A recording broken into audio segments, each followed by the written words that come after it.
आप कह दीजिए आज उमर को हैप्पी बर्थडे। उमर को 6 साल छठी बर्थडे है उनकी तिहाड़ जेल में गुजारते हुए। हम हिंसा का जवाब हिंसा से नहीं देंगे, हम नफरत का जवाब नफरत से नहीं देंगे।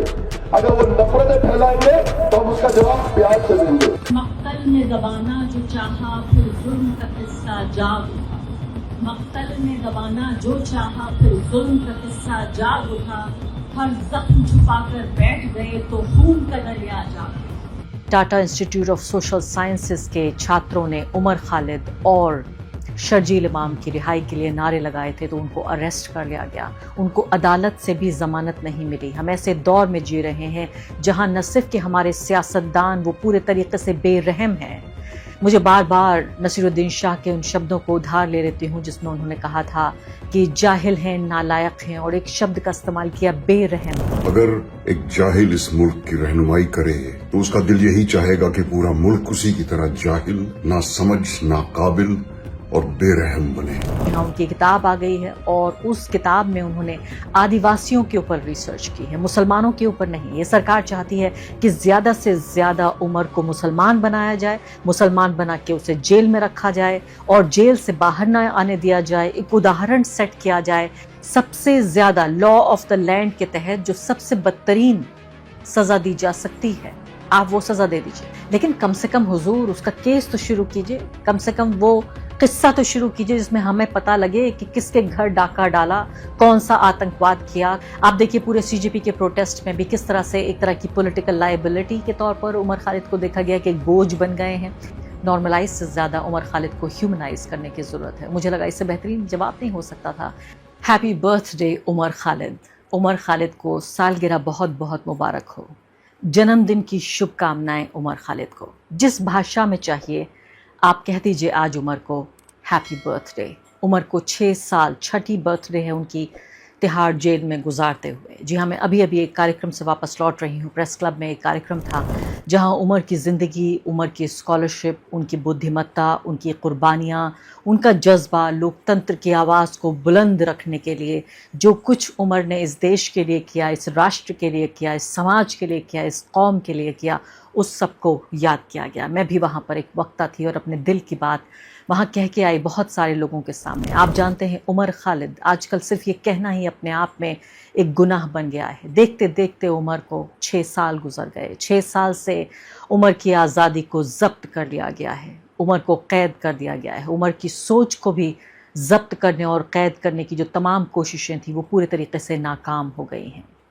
आप ये देखिए कि Tata institute of social sciences के छात्रों ने उमर खालिद और शर्जील इमाम की रिहाई के लिए नारे लगाए थे तो उनको अरेस्ट कर लिया गया। उनको अदालत से भी ज़मानत नहीं मिली। हम ऐसे दौर में जी रहे हैं जहां न सिर्फ कि हमारे सियासतदान वो पूरे तरीके से बेरहम हैं। मुझे बार बार नसीरुद्दीन शाह के उन शब्दों को उधार ले लेती हूँ जिसमें उन्होंने कहा था कि जाहिल हैं, नालायक हैं, और एक शब्द का इस्तेमाल किया बेरहम। हमारे बेरहम हुक्मरान, न सिर्फ के हुक्मरान बेरहम हैं बल्कि हमारी अदालतें भी रहम से पूरे तरीके से खाली हो गई हैं। न सिर्फ कि अभी उमर खालिद को जेल में रखा गया है या शर्जील इमाम को सज़ा दी गई है, बल्कि उनका नाम लेने वालों को भी, उनको भी क्रिमिनलाइज किया जा रहा है। लेकिन ये कार्यक्रम जो हुआ प्रेस क्लब में, बहुत बेहतरीन ये कार्यक्रम था। मैंने आपको बताया कि वहाँ पर तमाम जो यंग लोग थे, जो युवा थे, वो वहाँ पर जमा थे और तमाम तरीके से डिस्कशन हो रहा था, चर्चाएं हो रही थी उमर की किताब के ऊपर। जी हाँ, उनकी किताब आ गई है और उस किताब में उन्होंने आदिवासियों के ऊपर रिसर्च की है, मुसलमानों के ऊपर नहीं। ये सरकार चाहती है कि ज़्यादा से ज़्यादा उमर को मुसलमान बनाया जाए, मुसलमान बना के उसे जेल में रखा जाए और जेल से बाहर न आने दिया जाए। एक उदाहरण सेट किया जाए कि अगर कोई भी आवाज़ उठाने की कोशिश करेगा, कोई भी मुस्लिम युवा या युवती, कोई भी मुस्लिम नौजवान अगर कोशिश करेगा कि उमर की तरह आवाज़ उठाए तो उसे उमर ही बनने दिया जाएगा। उसकी यही तकदीर, उसकी यही डेस्टिनी बना दी जाएगी कि वो जेल में ही उसकी पूरी ज़िंदगी, पूरी जवानी गुजर जाए और सड़ा दिया जाए उसको जेल में। लेकिन वहाँ पर जो मैंने देखा वो ये था कि उमर की, मैंने जैसे कहा कि उनकी स्कॉलरशिप, जिस तरह के वो रिसर्चर थे, जिस तरह के वो क्रांतिकारी व्यक्ति थे, उस सब का जश्न मनाया गया। और क्यों न मनाया जाए। आजकल देखिए आप, मैं देख रही हूँ किस तरह से इनकलाब का मौसम है। असहमति के अधिकार की आवाज़ें, उसकी खुशबू, उसकी गूंज पूरे हमारे एटमॉस्फेयर में, हमारे आसपास, हमारे पूरे माहौल में उसे सूंघा जा सकता है। जैसे डर होता है, डर का संक्रमण होता है, इन्फेक्शियस होता है डर। अगर एक व्यक्ति को डर लगे, यानी एक व्यक्ति अगर चिल्लाकर एक बड़े हॉल से बाहर भागने लगे तो बिना ये जाने हुए कि आखिर वजह क्या है, बाकी लोग भी भागने लगते हैं। और इसी तरह जब बहादुरी और निडरता जो होती है वो भी, उसका भी ऐसे ही संक्रमण होता है, वो भी ऐसी इन्फेक्शियस होती है। एक बार अगर कोई बेखौफ होकर आवाज़ निकाले तो बाकी लोग भी एक तरह से उस बेखौफ माहौल का एक हिस्सा बन जाते हैं। लेकिन ये खौफ किस पर तारी है? खौफ उमर खालिद पर तारी नहीं है।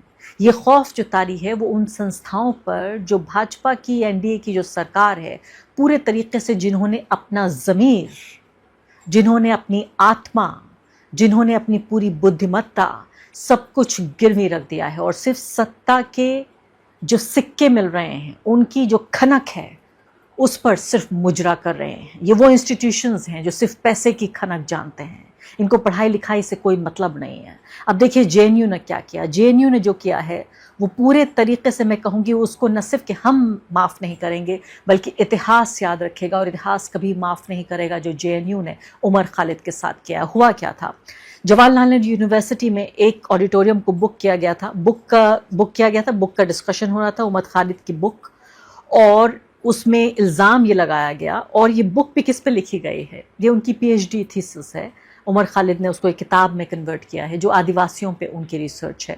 और इस थीसिस को उन्हीं के प्रोफेसर्स ने पहले उनको लिखने के लिए प्रेरित किया, उसके बाद उस किताब को, उस थीसिस को अप्रूव किया, उसके बाद वो छपी, और उसी यूनिवर्सिटी में उसकी किताब पर, उमर खालिद की किताब पर डिस्कशन की इजाज़त नहीं दी गई। तो गलती से एक ऑडिटोरियम बुक हो गया, और उसके बाद जैसे ही एडमिनिस्ट्रेशन को पता लगा कि ये बुक हो चुका है ये हॉल, तो तुरंत जो है हरकत में आ गया एडमिनिस्ट्रेशन, और आनन फानन में उस बुकिंग को रद्द कर दिया गया और कहा गया, बहाना लगाया गया, non disclosure of the full facts. Full facts क्या थे?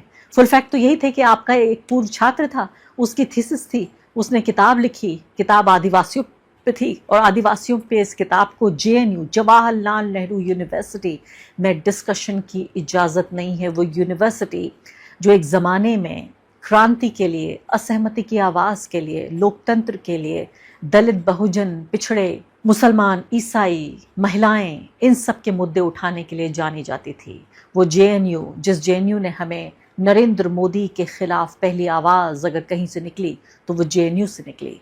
अनिर्बान, कन्हैया कुमार, उमर खालिद, ये तीन वो आवाज़ें थी जो जेएनयू ने दी। सबसे पहले नरेंद्र मोदी के प्रधानमंत्री बनने के बाद देश को जो हौसला दिया वो इन तीन लोगों ने, खासकर जो तीनों लोग जेल गए। आज अनिर्बान अपनी नॉर्मल सामान्य ज़िंदगी वो जी रहे हैं, वो भी एक एक्टिविस्ट हैं लेकिन ज़्यादातर लो प्रोफाइल रखना पसंद करते हैं। कन्हैया कुमार हैं, it's just a matter of time. Kanhaiya एक बेहतरीन वक्ता है, कांग्रेस पार्टी के नेता हैं, 2 बार चुनाव लड़ चुके हैं, जीत नहीं पाए लेकिन जीत जाएंगे आज नहीं तो कल। और मुझे लगता है सिर्फ ये वक्त की बात है जब कन्हैया कुमार हमारी संसद में बैठेंगे। अगर लगता है लोकसभा नहीं भी जीत पाए तो उनको राज्यसभा से ज़रूर, मुझे लगता है, भेज देगी कांग्रेस पार्टी, और भेज देना चाहिए। लेकिन उमर का क्या कसूर था? उमर खालिद का सिर्फ इतना कसूर था कि उमर एक मुसलमान था, वरना आप बताइए उमर का क्या जुर्म था? आप एक बात बताइए, सिर्फ उमर का एक जुर्म था, वो था उमर खालिद होना, अरबी का नाम होना। कन्हैया कुमार, मैंने जैसे कहा कि अपनी एक बेहतरीन ज़िंदगी जी रहे हैं, अनिर्बान अपनी एक सामान्य ज़िंदगी जी रहे हैं, दोनों जेल से बाहर हैं, अपनी ज़िंदगी का एक जो आम इंसान होता है, एक ह्यूमन लाइफ जो होती है उसका फुल पोटेंशियल वो जी रहे हैं जैसा उनको जीना चाहिए। लेकिन उमर सलाखों के पीछे है, उमर सलाखों के पीछे है जहां अदालत उसका केस भी सुनने तक को तैयार नहीं है। 6 साल गुजर जाने के बावजूद भी आप सोचिए उमर के केस की शुरुआत नहीं हुई है। सबसे भद्दा मजाक जो हमारे पूरे जो ये जस्टिस डिलीवरी सिस्टम है, न्याय की पूरी प्रणाली है, भारत की ये पूरी जो रूल ऑफ लॉ यानी कानून के राज का जो एक भद्दा सा मजाक किया गया है, उसका पूरा टेस्ट उसमें फेल हो चुका है। पूरा इंतज़ाम, पूरा जो ये निज़ाम है, पूरा सिस्टम फेल हो चुका है। क्योंकि उमर, मैं तो कहती हूँ कि उमर का अगर कसूर है तो उसे फांसी पे चढ़ा दीजिए। जो उमर के ऊपर केस दर्ज हुआ है उसमें भारत के कानून के तहत, लॉ ऑफ द लैंड के तहत, सबसे ज़्यादा लॉ ऑफ द लैंड के तहत जो सबसे बदतरीन सज़ा दी जा सकती है, आप वो सज़ा दे दीजिए। लेकिन कम से कम हुजूर उसका केस तो शुरू कीजिए, कम से कम वो किस्सा तो शुरू कीजिए जिसमें हमें पता लगे कि किसके घर डाका डाला, कौन सा आतंकवाद किया, कौन सा राष्ट्र विरोधी गतिविधि में राष्ट्र विरोधी काम उमर खालिद ने किया। तो पूरे तरीके से आप ये समझिए कि इतनी बेहतरीन किताब, इसका नाम है fractured communities, Adivasi histories and the politics of power. Politics of power. Umar politics of power के छात्र हुआ करते थे। मुझे लगता है अब पॉलिटिक्स ऑफ पावर के वो प्रोफेसर हो गए हैं। उन्होंने उसको जिया है, उस ज़िंदगी को उन्होंने जिया है। इस कार्यक्रम में कई तरह के सवाल आए। एक सवाल ये आ रहा था कि उमर खालिद को हम कैसे याद करें। उमर खालिद के इर्द गिर्द ऐसी छवि गढ़ दी गई है, इतना ज़्यादा नेगेटिविटी है कि अगर उनका नाम लो तो नाम लेने वाले को भी आतंकवादी कहा जाता है। और इसीलिए जज साहब ने हमारे जेल भिजवा दिया उन लोगों को जो टिस के छात्र थे। उन्होंने सिर्फ ये नारा लगाया कि उमर खालिद को, शर्जील इमाम को रिहा किया जाए। उन्होंने फिर उनके पर केस दर्ज कर दिया गया, बेल के उन्होंने फाइल किया गया, बेल उनको नहीं मिली, एंटिसिपेटरी बेल, और उनको हिरासत में ले लिया गया। वो गिरफ्तार हो चुके हैं। मैं नहीं जानती उनका क्या भविष्य होगा आगे और किस कानून के तहत। और ये भी कहा गया बाकायदा, आप ये देखिए कि इस बात को ये भी कहा गया कि क्योंकि सुप्रीम कोर्ट ने बेल रिजेक्ट कर दी है इसलिए ऐसा किया जा रहा है। तो मैं सोच रही थी कि उस लड़की का जवाब यही हो सकता था कि उमर को कैसे, जो तमाम नेगेटिविटी है उनके इर्द गिर्द, कैसे वो व्यक्ति जो उमर का नाम भी ले लेता है उसको भी आतंकवादी कह दिया जाता है। उसका सिर्फ एक ही जवाब हो सकता है मेरे पास कि और ज़्यादा उमर का नाम लिया जाए। हर तरह के जो कार्यक्रम है या आपके जो निजी संवाद हैं, आपका कोई एक अजीज़ दोस्त है, आपके परिवार वाले हैं, उन सब के सामने आप उमर की बातें किया कीजिए। उमर को कितना ज़्यादा, मैं कहूँगी, नॉर्मलाइज शब्द का इस्तेमाल किया था उस लड़की ने, और अपूर्वानंद ने जवाब दिया कि नॉर्मलाइज से ज़्यादा उमर खालिद को ह्यूमनाइज करने की ज़रूरत है। मुझे लगा इससे बेहतरीन जवाब नहीं हो सकता था। आप देखिए पूरे सीजेपी के प्रोटेस्ट में भी किस तरह से एक तरह की पॉलिटिकल लायबिलिटी के तौर पर उमर खालिद को देखा गया कि एक बोझ बन गए हैं। सीजेपी के लोगों को समझ में नहीं आ रहा था कि इसको निगलें या उगलें, क्या करें, कि उमर खालिद के मुद्दे को कैसे उठाया जाए, आखिर कैसे इसको या फिर कैसे दबाया जाए। तो उमर खालिद को जितना ज़्यादा दबाने की कोशिश होगी उतना ज़्यादा उमर का नाम उठ के आएगा। और मुझे लगता है कि इस सरकार के लिए, इस सरकार जो तानाशाही प्रवृत्तियाँ, तानाशाही सपनों वाली जो सरकार है, उसके लिए इससे बड़ा तमाचा और नहीं हो सकता कि उमर जितने दिन जेल में हैं, उमर का असर और ज़्यादा बढ़ रहा है और लोग उमर की तकरीरें सुनना चाहते हैं। अब मुझे मालूम है आप में से बहुत सारे लोग उमर की किताब पढ़ना चाहेंगे, जो मैंने आपसे जिक्र किया, फ्रैक्चर्ड कम्युनिटीज़, आदिवासियों के ऊपर ये लिखी गई किताब है, ये भी आप पढ़ना चाहेंगे। तो उमर का सिर्फ जो मैसेज है वो और ज़्यादा फैल रहा है, लेकिन उमर की आज़ादी उनको गवारा नहीं हुई कि 2 घंटे भी अगर उमर जेल से बाहर रहता है तो इस सरकार के लिए ख़तरनाक हो सकता था। लेकिन मुझे यकीन है पूरा कि किसी जेल की दीवारें इतनी ऊंची नहीं कि हमारी आवाज़ उमर खालिद तक ना पहुँचे, ये आवाज़ ना पहुँचे कि उमर खालिद अभी भी हमारे लिए उतने ही अहम हैं, अभी उससे भी ज़्यादा अहम है शायद जितना कि वो जेल से बाहर होते, या उनके ज़रिए दिए गए जो मैसेज हैं, उन्होंने जो कुर्बानी दी इस देश के लिए, इस समाज के लिए, इस राष्ट्र के लिए, इस कौम के लिए, जो हमारी युवा समुदाय है, जो हमारा छात्रों की जो स्टूडेंट कम्युनिटी है, उनके लिए कितना अहम है, ये हम अच्छी तरह जानते हैं। और इसीलिए देखिए अभी JNU में ये कार्यक्रम जब नहीं हो पाया तो उसके बाहर लोग तमाम जमा हो गए डिपार्टमेंट के बाहर, और ABVP के सपोर्टर्स वहाँ पहुँच गए। उन्होंने एक बुक पर डिस्कशन जो ऑडिटोरियम में होना था वो ऑडिटोरियम के बाहर होने लगा, उसको डिस्टर्ब करने की, क्योंकि इतना ही आता है इन लोगों को।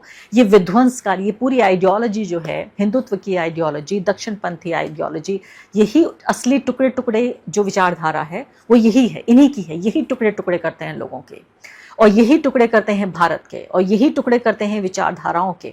तो मुझे लगता है कि आप सोचिए कि इनको विध्वंस ही आता है, इनको बनाना कुछ नहीं आता, सिर्फ ये डिस्ट्रक्शन जानते हैं, कंस्ट्रक्शन इनको नहीं आता। और यहीं पर इसीलिए डिस्ट्रक्शन करने की कोशिश की गई, और मेजर डिस्ट्रक्शन, और कहा कि उमर खालिद को फांसी दी जाए। इस तरह से चिल्लाने लगे ये लोग, दोनों तरफ से नारेबाजी हुई। ये वीडियो भी मैं आपको दिखा रही हूँ स्क्रीन पर, फिलहाल आप ये देखिए। सिर्फ मैं इतना ही कहना चाहती हूँ आखिर में एक बार फिर, उमर खालिद, आप एक नहीं 1000 साल आप जिए, और आपकी जो विरासत है वो हम सब याद रखेंगे, इस देश के युवा याद रखेंगे ख़ासकर। और उम्मीद है कि हमारे जज जो हैं वो जल्द ही उनकी आंखें खुलेंगी, इस पर फैसला देंगे, उमर खालिद बाहर आएंगे और एक आम इंसान, एक आम भारतीय के साथ अपने पूरे अधिकार, आज़ादी के साथ वो अपनी ज़िंदगी जी पाएंगे। कलेक्टिवली एक तरह के त्योहार के तौर पर हर कुछ दिन बाद उमर को मनाने का एक त्योहार, एक कार्निवल के तौर पर उमर की आज़ादी का, उमर की स्कॉलरशिप का, उमर की कुर्बानी का, उमर के जज्बे का, उमर के इनकलाब का जश्न मनाने के लिए हम सब यहाँ पर मौजूद हैं। ये काम उमर के दोस्त करते हैं। मैं बहुत बहुत शुक्रिया उमर के दोस्तों का अदा करना चाहती हूँ। और एक गज़ल के चंद शेर, मुझे लगता है कि बहुत कुछ कहने के लिए हो और वक्त ना हो, वक्त की कमी है मुझे मालूम है यहाँ, तो मैं ज़रा बस ये 2 मिसरे पढ़ना चाहती हूँ।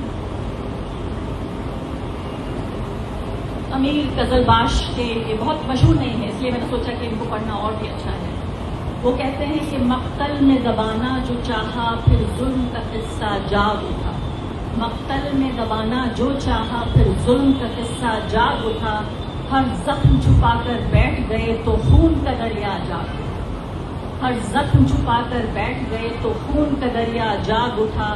हम दिल का फसाना कह न सके, हम दिल का फसाना कह न सके और आखिरी शब तक रो न सके। हम दिल का फसाना कह न सके और आखिरी शब तक रो न सके।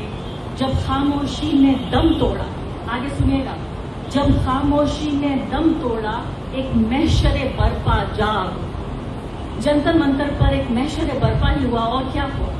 जब खामोशी दम तोड़ रही थी तब एक महशरे बर्पा जाग उठा। जो आग बुझी सी लगती थी, जो आग बुझी सी लगती थी सीने के कोने में कहीं, सीने के किसी कोने में कहीं। जो आग बुझी सी लगती थी सीने के किसी कोने में कहीं।